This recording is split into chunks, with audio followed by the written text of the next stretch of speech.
It's another edition of Time About the Movies, and today we're taking a look at the 5 films of February 22nd, 2008. And once again, we've got a various assortment of different movies, mostly comedies, but we do have an action thriller. We also have a horror movie, and the comedies are mostly kind of sandwiched in between the bread that is the horror film and the horror film and the thriller. But we'll talk over all those movies, of course, as we go along here. But first, let's get to the biggest new release of the weekend, which is the ensemble political action thriller Vantage Point.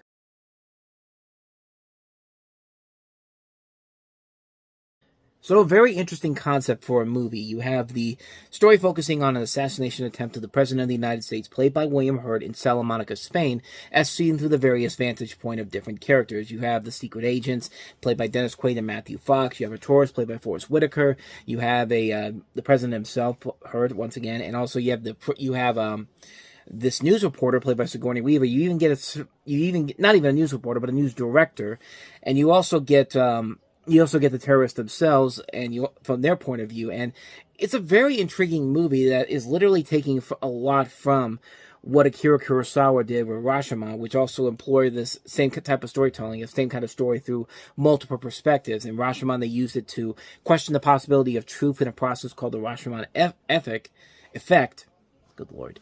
And in Vantage Point, they recount a series of events which are reenacted through several different perspectives and viewpoints to reveal a truthful account about what happens. And it also explores kidnapping, assassination, and terrorism. And it's a really intriguing concept and makes for a good movie for the most part. Am I going to say it's a great movie?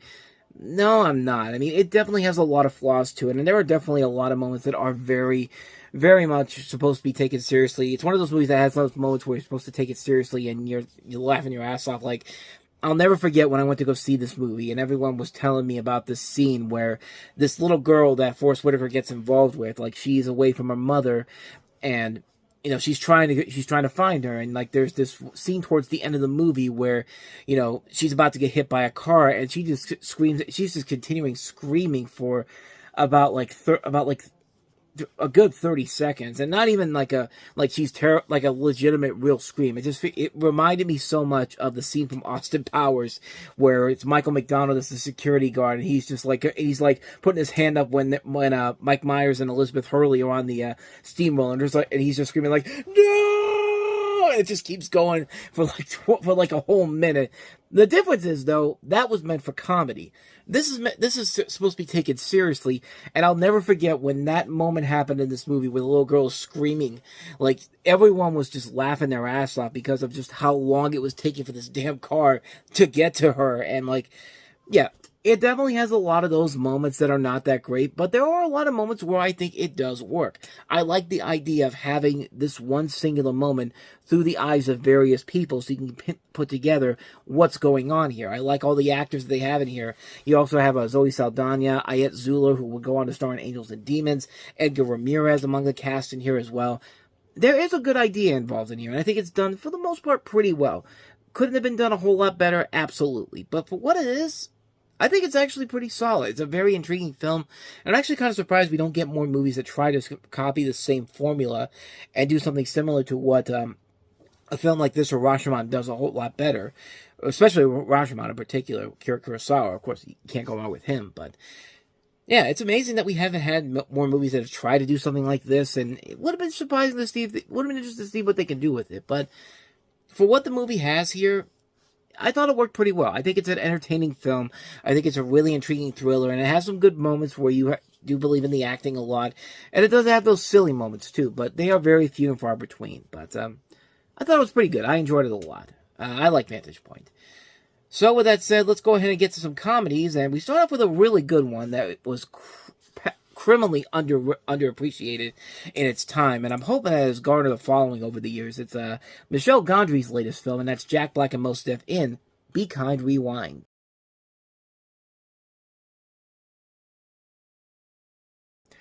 This is definitely a much more restrained film, unlike The Science of Sleep and Eternal Sunshine of the Spotless Mind for Michel Gondry, the director, but That's honestly the best thing about the thing I can say about the movie is that it's a more restrained film than what we're used to seeing from this director, and it does work. You have the story of an employee at a VHS store, played by Mos Def, and his conspiracy theorist friend, played by Jack Black, who works to recreate the rental store's film inventory after they were accidentally erased when the latter got himself magnetized while the proprietor was away. The proprietor being Danny Glover. You also have Melanie Diaz and also Mia Farrow among the cast in here as well.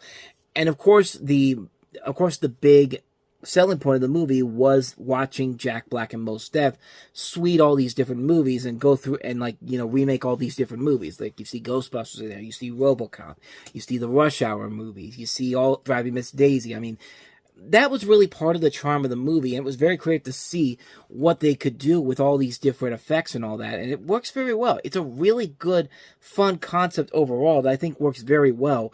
And yeah, unfortunately, it didn't get the best reception when it came out. It was a mixed opinion by most critics, and it was not a big hit at the box office. In fact, some people even thought that this was going to be the movie that was going to kill Jack Black's career.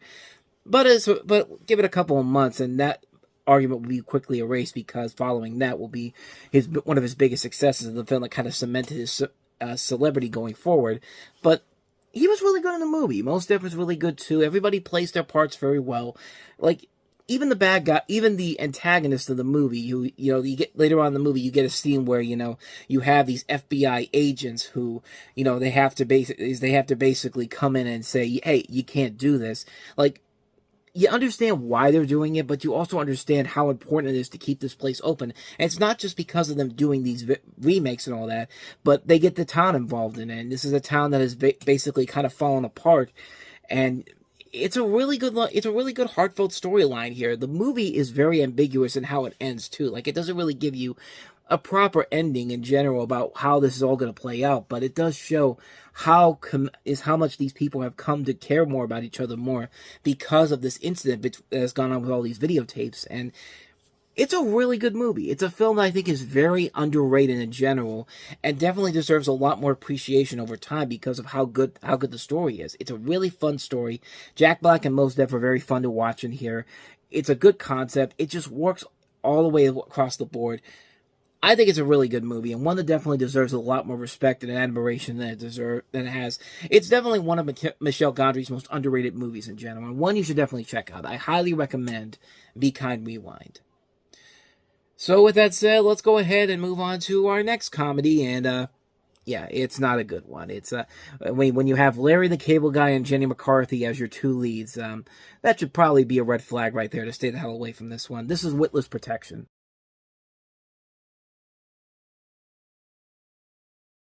Well, gee, haven't seen this plot done before in so many other better movies and not starring Larry the Cable Guy and Jenny McCarthy. Like, in 1998, this probably would have been a big hit, but not in 2008. You have a small-town sheriff who witnesses what he believes is a kidnapping and rushes to rescue a woman, the woman played by Ivana Milcevic, and the kidnappers turn out to be the FBI agents assigned to protect her and deliver her to a big Enron-type corporation trial in Chicago, but are later found to be on the take and are villains who are bent on killing her. And, yeah, what more do you really have to say about this movie? I mean, you see it in the trailer there. This is not a good movie whatsoever, and, wasting a lot of good talent in this movie, man. This is a film that I feel like wastes the most talent out of all the Larry the Cable Guy movies, because not only do you have obviously you have Larry the Cable Guy, who, I'll give him credit, he can be funny in little areas. Like, I think he's great as Mater in the Cars movies. I think that's a character that just fits him so well. And I've seen him in other things where he actually can be pretty funny overall. Jenny McCarthy can be funny at times. I watched her when Singled Out was on, but then again, that was over 10 years ago. But when you have people like Joe Mantegna, Eric Roberts, Peter Stormare, Yaphet Kotto in his last thing he did before he eventually passed away, like, you expect so much more with that group of people involved in this, and this is the end result that it gives you. And I think more than not, most people were turned away by this one, because this one didn't make its budget back at all, and I think it was the final sign from Lionsgate that, yeah, these Larry the Cable Guy movies ain't selling anybody, so yeah, we're not going to make any more of them. And yeah, because this thing didn't even make half its budget back, so that should tell you something. When even Larry the Cable Guy's biggest fans are turning away from this movie. That's how bad it really is. It's that bad of a film. It's a film that you've seen done to death so many times and done much better in other movies. But yeah, this movie isn't going to change anybody's thoughts on Larry the Cable Guy or Jenny McCarthy, and even his fans are probably have never seen this one because they're pretty much done with these movies after Delta Force and Health Inspector. And really, can you really blame them for a movie like this? But anyway, that's Witless Protection. Now let's get back to the good comedies again. We have Charlie Bartlett.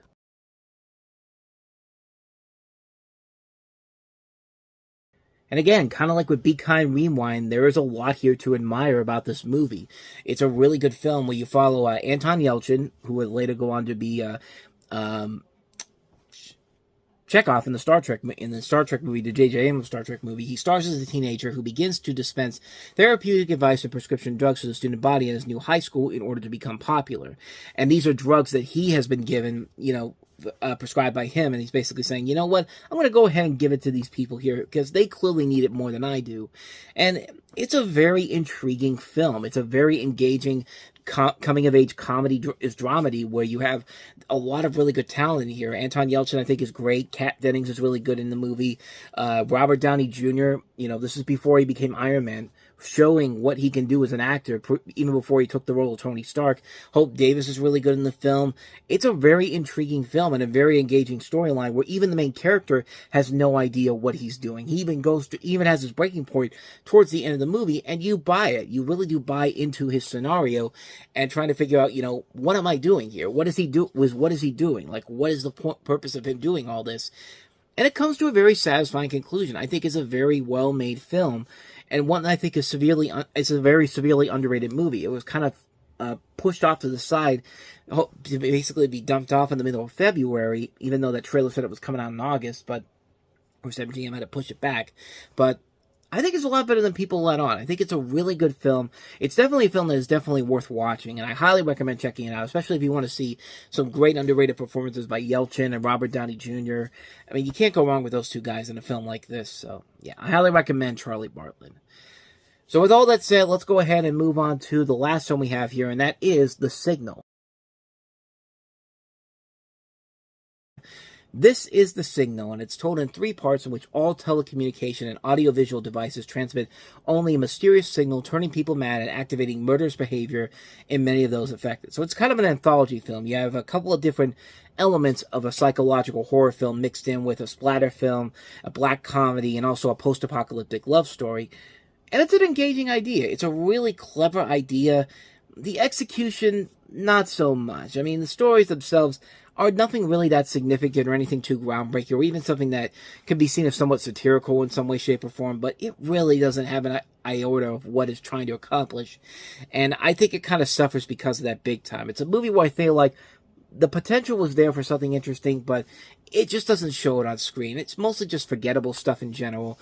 And but I guess it worked for some people, and especially in real life, because supposedly a day after this movie came out, two men were stabbed by a stranger in Fulton County whenever they showed this movie in a theater, and one of them actually suffered non-life-threatening injuries to his arm, and the other suffered a lung puncture. So yeah, this apparently got to some people, got to at least one person at least, but I mean, I don't know if that's the case or not. I guess it's confirmed if it's on here, and there's actually an article about it. Because I think a lot of people would have looked at that back then and said, "Oh, that's probably a fake marketing ploy to sell the film." But it's apparently on there, and nobody has debunked it. So I guess it indeed happened. But yeah, as far as me concerned with the film, it's got some ambition to it. It has some really good ideas to it, but the execution just doesn't work in the end. So yeah, it's a mixed opinion, but mostly a large skip for The Signal. And so with all that said, we wrap up another edition of Time About the Movies, and the next time we meet, we'll take a look at 3 movies coming out on a rare leap day that has movies coming out on a rare Friday leap day where movies are coming out. And we have some notable ones here. Will Ferrell starring in a new sports comedy, this time in the world of basketball in the 1970s, Semi-Pro. We also have Eric Bana, Natalie Portman, and Scarlett Johansson in the period piece drama The Other Boleyn Girl, and also Christina Ricci, Reese Witherspoon starring in the fantasy family adventure Penelope. So we'll take a look at those 3 movies coming up on tomorrow's show, so be on the lookout for that. With all that said, thank you so much for watching. And if you want to see more videos like this, please go ahead and hit the playlist on the next page. Check out the previous episode. And also, don't forget to hit the like, subscribe, notification button, and the bell, because that's when you get updates on new videos. And we do post new videos here every day. So with all that said, I am off. I will see you guys next time. And until then, as always, take care.